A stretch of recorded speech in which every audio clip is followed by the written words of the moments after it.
And now it's recording. Hi, my name is Nigel.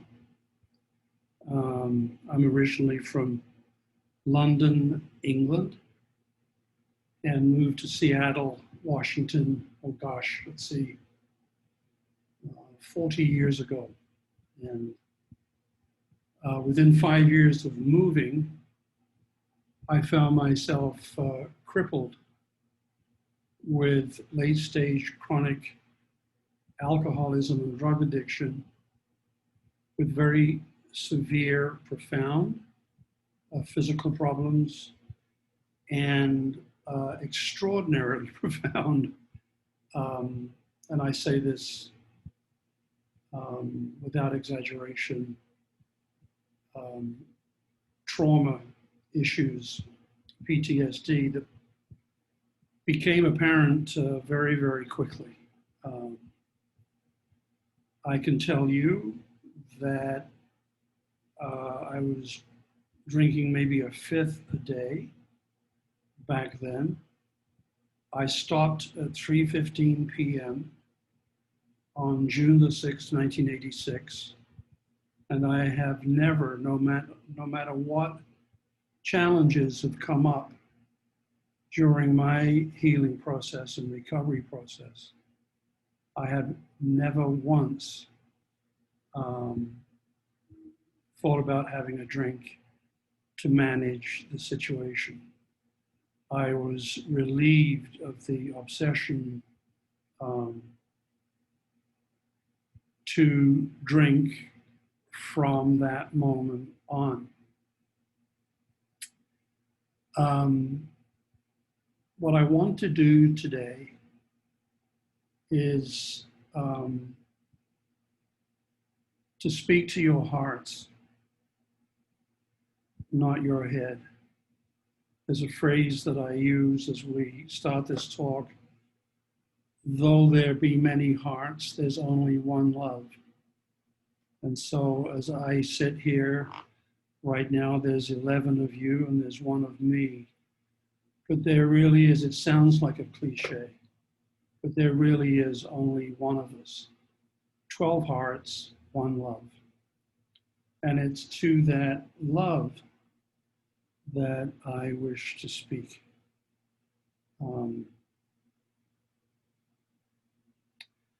The other thing that I wanted to share with you at the beginning here is that in life generally,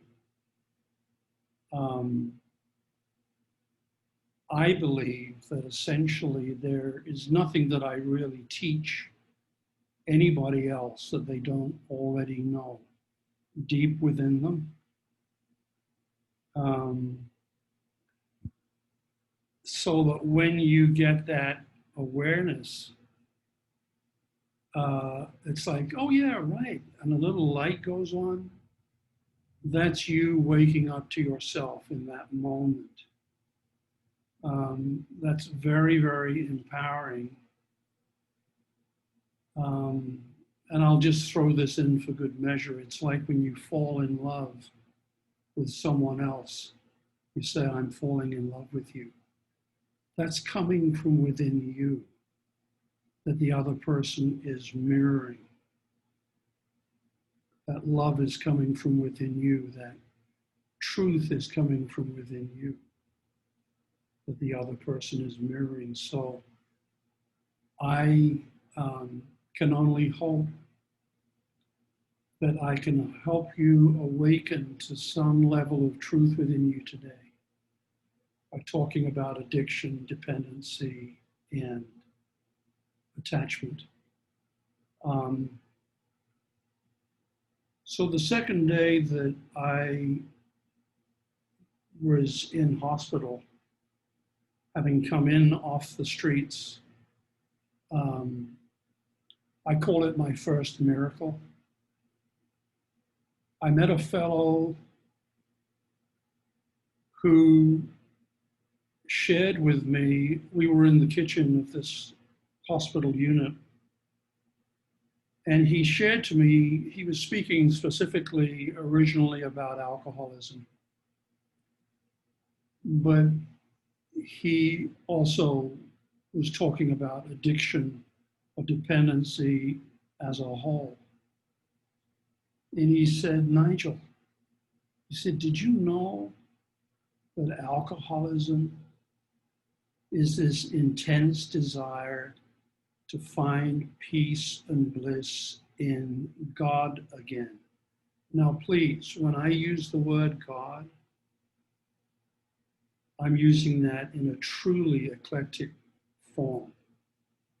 I prefer the word love, that great love that I believe that we all ache and yearn for, to have union with. So when I use the word God in this talk, I'm comfortable now. I wasn't for many years, but I'm comfortable using the word God. And so please, whatever God is for you when I use that word. He said that addiction, alcoholism, is this intense desire to find peace and bliss in God again. And I was still impaired, very much impaired, and in detox. But nevertheless, these words got through and have been with me ever since. And he said, you've been looking for God outside of yourself, not knowing that what you've been looking for is inside of you. It's within you. And so I began to understand from the beginning that the greatest wound that every human being suffers from. And by the way, everything that I'm going to share with you today comes out of direct experience, and I live it. And I'm not fully cooked. I still have much to assimilate in my own journey back towards the awareness of God.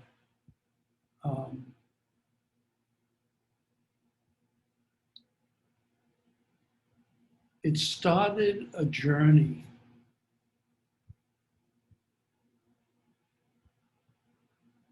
of beginning to understand that if addiction is an outside-in thing, and I was talking about the wound that we all have as human beings. Let me finish that off. We have this wound at the beginning of our birth, somewhere around there, that we all suffer from, that creates suffering. And that is the fundamental belief that at the moment of my birth, in taking a human birth, I become separate from God. I become separate from home. And that is enhanced, of course, and developed for most of us from the very earliest developmental days through our lives, the intense moments of separation. So we grow up thinking that we're separate from home. We actually completely and utterly forget. I mean, the truth is, and please, I've only understood this relatively deeply in the last few years. I've been clean and sober now 34 years. By the way, we're going to get into other addictions here.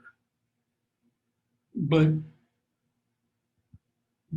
that God that I have so ached and yearned for in my life, that I spent years and years and years out in the wilderness searching for, with all the dependencies and addictions. You know, it's like if I could only get enough alcohol, If I could only get enough drugs, if I could only get enough of this and that, I will be fulfilled in God's image, not knowing what I know now. And that is God, love, that great love, if you don't mind the term, the Holy Spirit, is within me and always has been.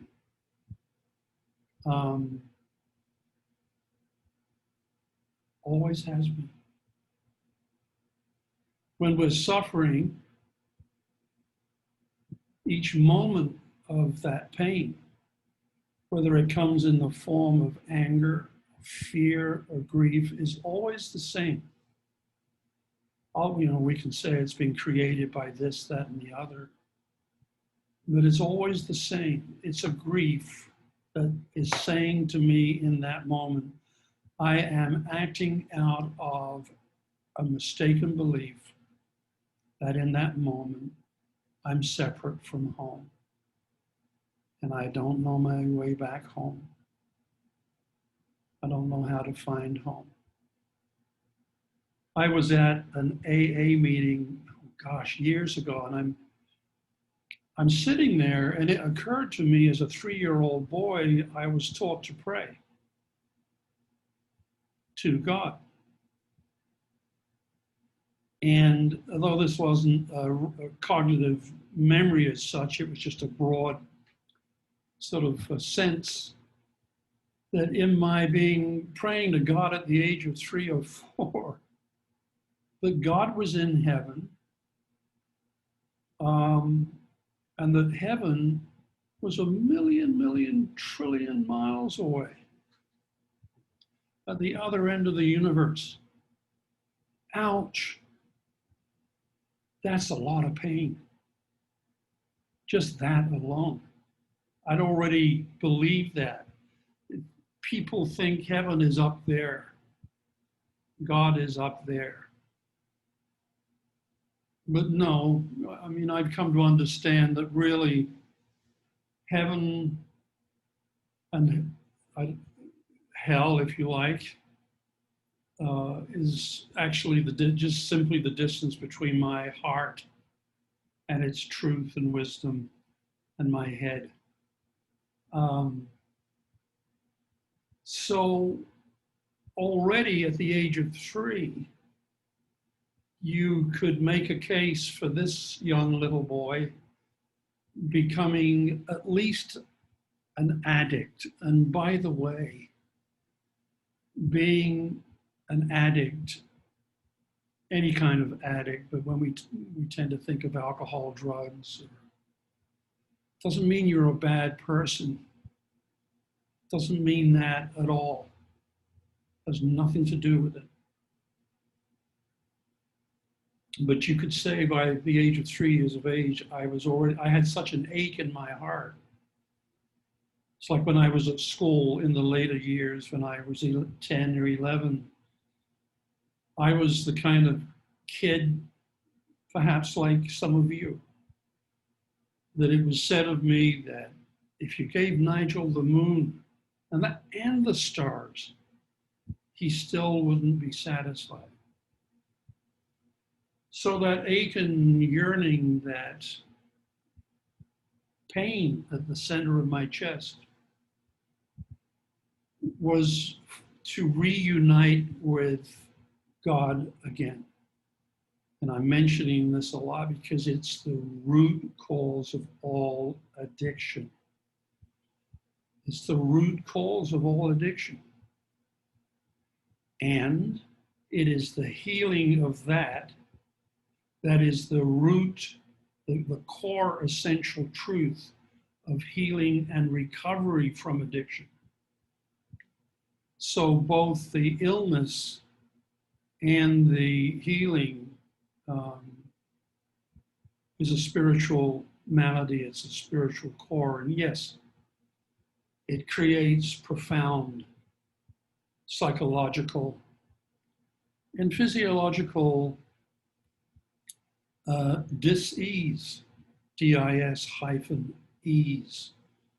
I like to use the word dis-ease because it describes a place of disconnect, separation.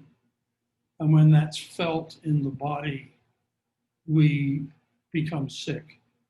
We get ill psychologically and physically. I want you to know that a vast amount of people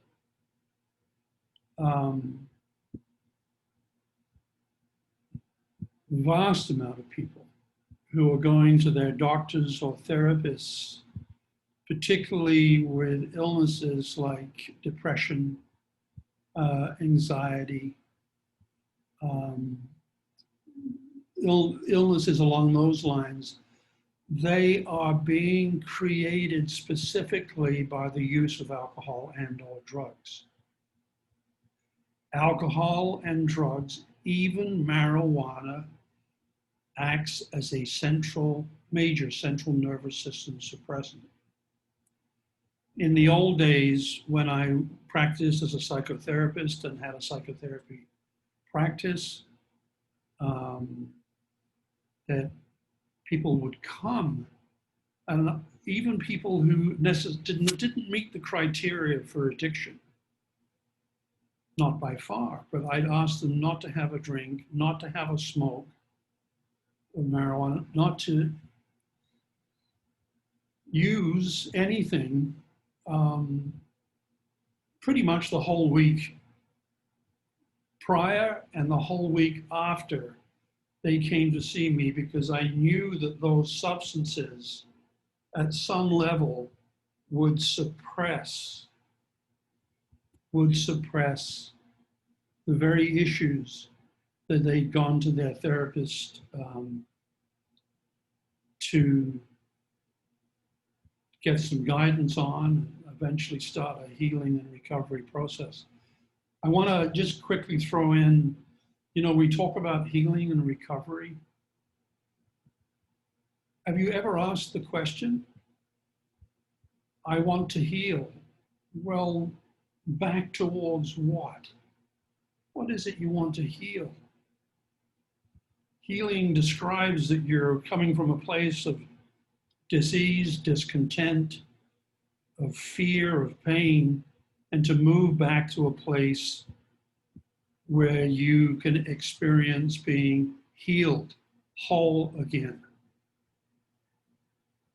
And see, that's the truth. It's delicate to say, but the truth is if God lives in us, if love lives in us, then in a sense, we are always whole and complete from that place. But we have deep belief systems of separateness that drive illness.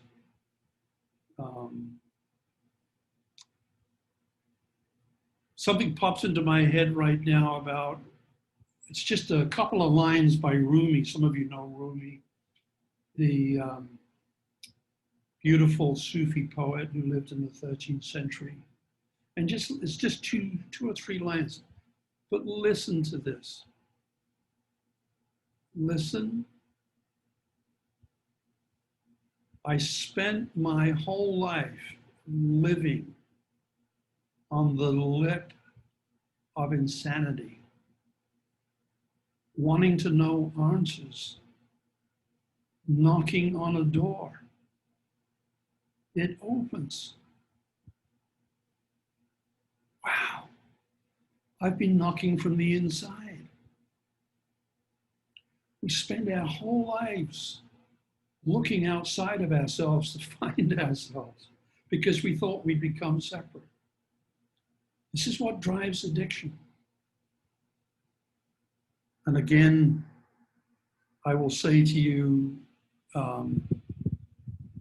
it's what heals addiction too, not all forms of addiction. is the growing awareness of that love in your heart. I have spent many, many years having to look at, or it's looked at me in order to heal some profound terror that was in that I had packed into my nervous system, my cellular body, profound. And yet, just like that fella said to me right at the beginning, on the second day that I started my healing process, I began to learn and accept and have found beyond any doubt, although sometimes I still doubt it, I'm a human being, that love heals all wounds. It heals all wounds. If we can just let go and surrender to it.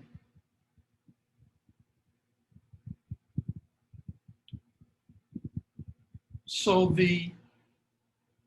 again, the core essence that drives alcoholism and drug addiction is the same for tobacco, is the same for power. Money is an interesting one. I mean, coming out of 2008, I lost everything.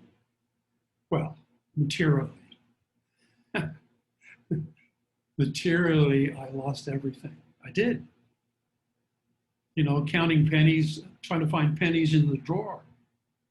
And I had a 10-year-old daughter to look after, and I was trying to find pennies in the drawer to put money in the gas tank. Very few people know this. But I took the opportunity to ask myself, okay, moving forward, because have you ever asked the question, how much is enough? See, that's the thing about addiction, whether it's alcohol or drugs or power or sex or money, there is nothing that you can gather in enough quantity on the outside of you and bringing it in that will ever do it. There's not enough. Because why? Because you've already got everything you need. You've already got it. And so in a sense, every time that you go questing, looking for something out there, and I used to earn a lot of money, $15,000 to $20,000 net. I had my own clinics and I was doing very nicely. It wasn't enough. I was broke because I used to spend it all. But coming out of 2008, I asked myself the question, what's enough? From a material point of view, what's enough? And I discovered that for myself, pretty much, and I live that. And today, it's amazing, I have my own house and I have, I live very well, comfortably, simply. I'm much more interested in cultivating that love within myself than material things, although I am a big Apple fiend. So there's never going to be enough money, ever, that will ever do it. So ask yourself the question, what's enough? When it comes to addiction and money, we call it greed. I mean, we call it greed, but it's the same thing. It's the same dynamic. It is trying to fulfill that place in you that you think is lost. That you think is lost. and alone, and it will never be enough. So addiction is an outside in experience always. The recovery from addiction is the cultivation of that love that is there within your heart and the growing awareness of that from the inside out. One of the great core pillars in 12-step meetings is being in the service of others. I coined the term some years ago, in serving the heart of another, we serve the heart within us and the one love that connects us all. I don't know about you, but back in the days, I really didn't, I always meant well, but I didn't do anything for anybody else. I mean, even if it was unconscious, unless there was something in it for me. I would love you if, but I wanted something back. I didn't know what unconditional love was back then. And I'm still exploring that and expanding that. And the reason why in serving the heart of another without reward, it's like if you can get into that humble place. Remember, this is a core tenet of all 12-step groups. In order to serve the heart of another, I have to open my heart to myself in opening it to them. And in them to receiving that love, that service, they open their hearts to themselves and to me. And there's the union. This is why service work, as they call it, or service in AA, Al-Anon, I mean, you name it, is so important, is because it has that action. And in a way, it's one of the greatest gifts that we can give another human being, is our own work on ourselves and then opening up in service to another. And we're talking here about the healing of addiction. Some of us have got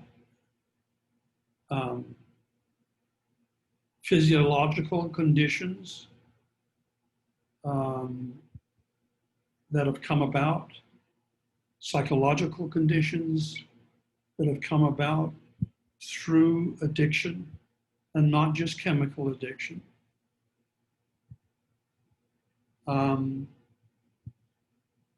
All can start to be healed. All we have to do is stop that addiction. We have to stop it. The only one that we can't stop completely is food.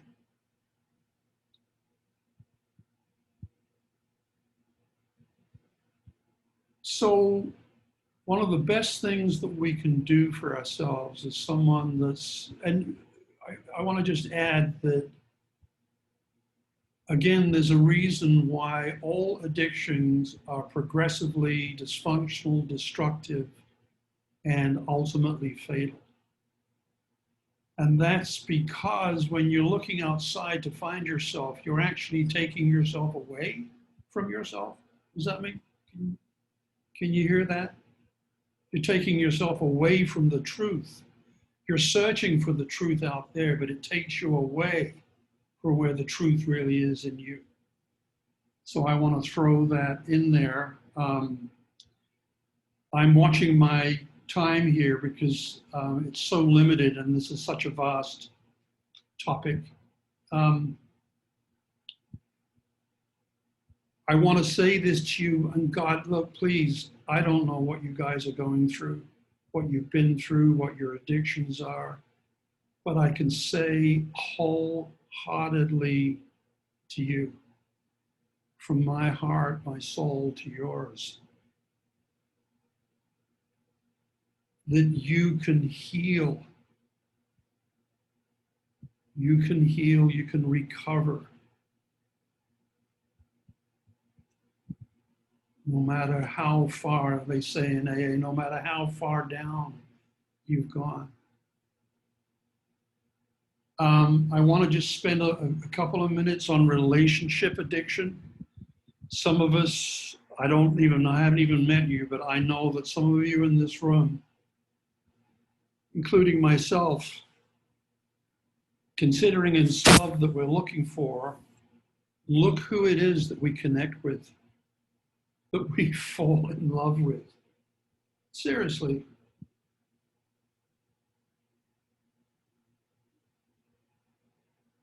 The most extreme examples of that was when I began to realize I was working with a woman who was in a violent relationship with a man, although it exists in all human relationships. She was in a relationship, in a violent one with a man. And I said to her, Christine, why do you keep going back? Why do you keep going back? And she did, over and over again, expecting a different result and getting the same one. That applies to domestic violence, it applies to alcoholism and drug addiction. And people call it an act of madness, but it's not an act of madness. If you consider what it is that the person's trying to do to connect with God, yes. Because there's another thing here that the human race in large part suffer from. We have come to believe out of our experience that the only place that we can find the love that we so want to connect with is from within the darkness. And as Christine and I talked that day, it sort of became, I could see where she felt that she had to change her partner. She had to get him well. She had to get him to love himself.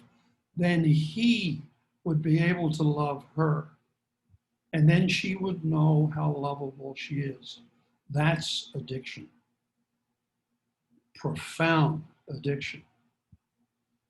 And part of that is, I believe, that she felt, as we do, that we have to recreate the original suffering in order to try to change it, like alchemists, to change it to the love we want. And I will ask you, please, it's an invite, it's a strong invite. Is there suffering? Is there evil in this world? Is there pain? Is there travail? Yes. But do you have to choose it? Things happen in our life that create pain, no doubt. But we do have a choice, and I'm asking you, please, choose love. Choose love. One of the primary ways that we heal from addiction is to be around the most authentic, ennobled people that we can find, that will treat us kindly, lovingly. Don't settle for anything else. It doesn't mean those people are bad or we're any better. But I'm asking you just to consider. If you want to heal from addiction, surround yourself with love, with loving people. There's a phrase in AA that says, let us love you until you can love yourself. What I say is, surround yourself with loving people to help you remember the love within you.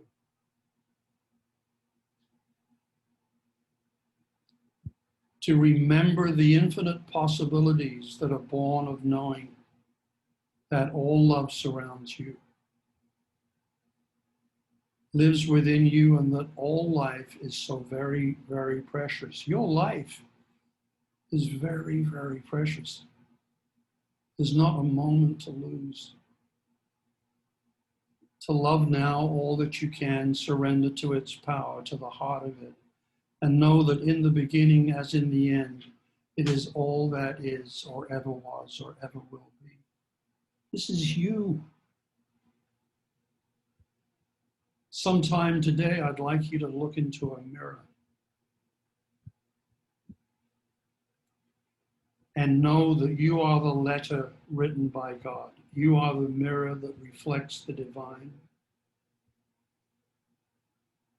And that to seek inside for all you want is all you are, and there's nothing above or beyond.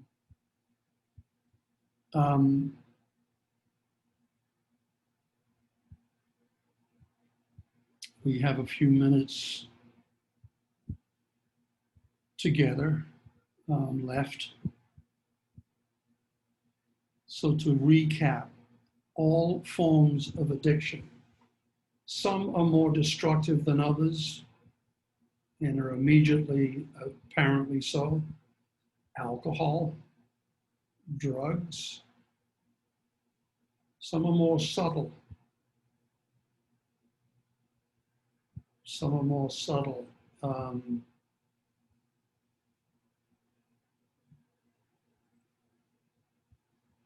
just want to throw in actually our sexuality. If I can jam that in for 2 minutes. Look, there's nothing wrong with our sexuality, nothing at all.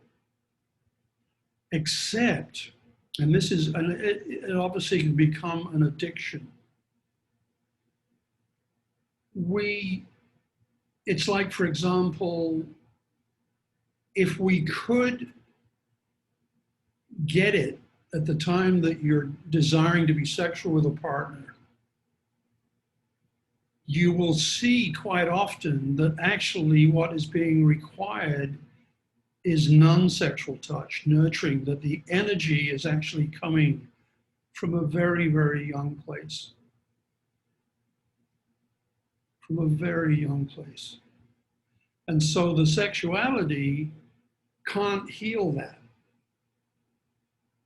And sometimes it actually, so over time, it actually undermines the relationship. So we need to bring a balance to, I mean, good grief, you wouldn't want to make up after an argument with somebody by being sexual. Sit down and have a cup of tea first. I mean, you know what I mean? There's a little kid in there that's hurt. This is sort of suggesting to you, which is a whole nother topic, part of what I teach in doing work with couples or relationships, that any emotion that you have, and some of you know the familiar places that you get your buttons pushed that have a lot of weight to them, that's because something's happening in the present, but it's triggering something long held from your past, going back decades to when you were very young. It's being pulled up into the present for a healing. And the sexuality might not necessarily do that. Although sexuality can be very loving and very sensual, but perhaps in those moments you might literally go for a walk, hold hands, or even better still, just sit together in silence.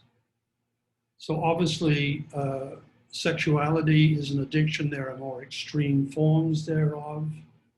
But the point that I'm trying to make is all forms of addiction, dependency, and attachment is that we're looking for something on the outside to get enough of to fulfill that ache for God from the inside. And you'll never do it. It'll never be enough because you're already, in truth, whole. I cannot emphasize Not all of them are great, but I'm 34 years sober, and um, I go to 4 or 5 AA meetings a week, and those meetings, when COVID-19 is not around, are very nurturing, very loving groups. Find people in your life. If you have physical problems, obviously they need attention. Find yourself a good doctor. Hopefully you have one. And sometimes, because of the level of pain we've been carrying, it starts to elevate upwards. When we stop our active addiction, it's useful to get a therapist in our lives that help. But there's tons and tons of people. And you're very welcome through Guidely to contact me individually, and I will help flush some of the more the details out for your own particular your own particular travail that you're going through. I would like to read, to finish this, and I can do this in about 2 minutes. I know I can. I'm going to read this poem. It's about somebody that's actively overcome addiction and found union with their God again. And it's called Looking for Your Face. Looking for your face. From the beginning of my life, I have been looking for your face. And today I've seen it. Today I have seen the charm, the beauty, the unfathomable grace of the face that I was looking for. Today I have found you. And those who laughed and scorned me yesterday are sorry that they were not looking as I did. I am bewildered by the magnificence of your beauty and wish to see you with 100 eyes. My heart has burned with passion and has searched forever for this wondrous beauty that I now behold. I am ashamed to call this love human and afraid of God to call it divine. And your fragrant breath, like the morning breeze, has come to the stillness of the garden. You have breathed new life into me. I have become your sunshine and also your shadow. My soul is screaming in ecstasy. Every fiber of my being is in love with you. Your effulgence has lit a fire in my heart, and you have made radiant for me the earth and sky. My arrow of love has arrived at the target. I am in the house of mercy, and my heart is a place of prayer. Thank you very, very much for being here with me today. And if I can be of help to you in the future, please reach out to me through the Guidely platform, and I would be very, very happy. God bless, whatever your God is, and go in peace. Thank you.